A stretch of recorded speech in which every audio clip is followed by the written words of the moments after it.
사랑하는 전주 시민 여러분 안녕하십니까? 덕진동 호성동 지역 민주노동당 오연수 의원입니다. 오늘로 전주 시내버스 파업이 시작된 지 140일이 되는 날입니다.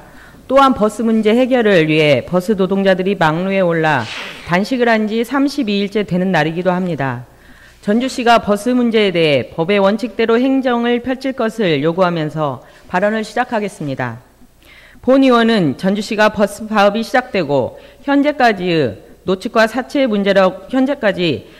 사측의 문제라고 치부하면서 공공적인 기능을 하는 버스 문제에 대해 행정의 역할을 하지 못하는 것을 보았습니다. 막대한 보조금을 지급하고 있는 행정이 시내버스 운영에 영향력을 못 미치는 것은 버스 파업이 타결되더라도 전주시가 반드시 풀어야 할 숙제일 것입니다. 지난 12월 8일 버스 파업이 시작되고 전주시와 전주시의회는 버스 노동자들에게 불법이라는 굴레를 더 씌우기에 바빴습니다. 전주시와 전주시의회가 버스 파업에 대해 성급하게 불법이라고 규정 지었기 때문에 이후 버스 파업 문제에 대해 행정과 의회의 역할을 제대로 하지 못하는 결과로 나타났습니다.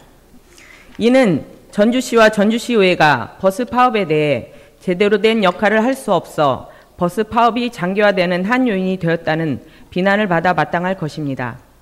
어제 전주지방법원에서는 버스 노동자들이 제기한 대체 인력 금지 가처분 신청을 받아들이는 판결을 했습니다. 이 판결은 버스 회사가 합법적인 버스 노동자들의 파업을 불법이라 낙인 찍고 이를 빌미로 인력을 신규 채용한 것에 대해 불법이라고 결정짓는 판결이었습니다. 법원의 판결은 지금까지 합법이라고 정당성을 주장했던 버스 회사가 불법을 저지르고 있고 불법이라고 하던 버스 노동자의 파업은 합법이라는 것을 확실히 밝혀준 것이라고 생각합니다.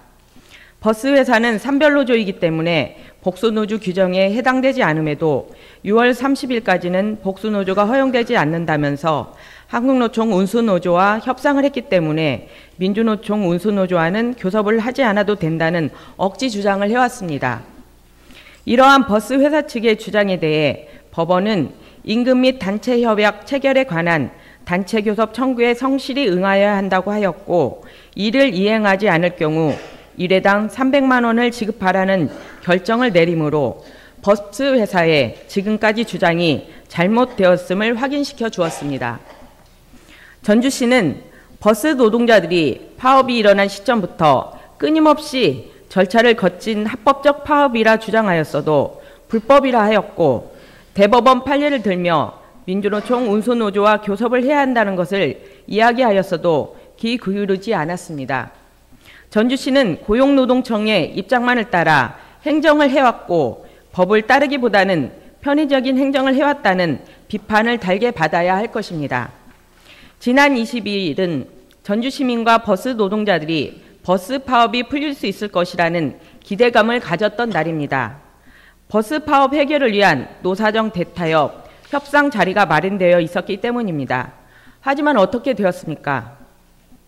한국노총의 운행 거부와 사측의 불참으로 인해 무산되는 결과로 나타났습니다. 한국노총은 정치인의 개입과 임금체불 등의 말도 안 되는 이유를 들어 느닷없이 운행 거부를 한 것입니다. 이것이야말로 어떠한 절차도 거치지 않은 행동으로 명백한 불법 행위인 것입니다. 전주시와 전주시의회는 파업의 합법 불법 여부를 떠나 시민의 발을 묶었다는 이유를 들어 비난을 퍼부었고 정당하게 파업에 참여한 버스 노동자들을 몰아세웠습니다. 하지만 한국노총의 운행 거부에 대해서는 아무런 근거 없이 시민의 발을 묶었어도 전주시나 전주시의회가 왜 가만히 있는지 이해가 되지 않습니다. 전주시는 한국노총의 이러한 불법적인 행위에 대해 여객자동차 운수사업법에 따라 시내버스를 결행한 책임을 명확히 물어야 할 것입니다. 또다시 전주시가 어정쩡한 입장을 표명한 고용노동청의 결정을 행정의 집행 근거로 삼는다면 무능력하고 무책임하다는 비판을 달게 받아야 할 것이며 이후 시민들이 전주시 행정을 신뢰하지 못하는 결과로 나타날 것입니다. 전주시가 버스 문제에 원칙적으로 법에 기초한 행정을 펼쳐 버스 파업 문제가 잘 해결될 수 있기를 바라면서 이상으로 발언을 마치겠습니다. 끝까지 경청해 주신 전주 시민 여러분, 선배 동료 의원 여러분 감사합니다.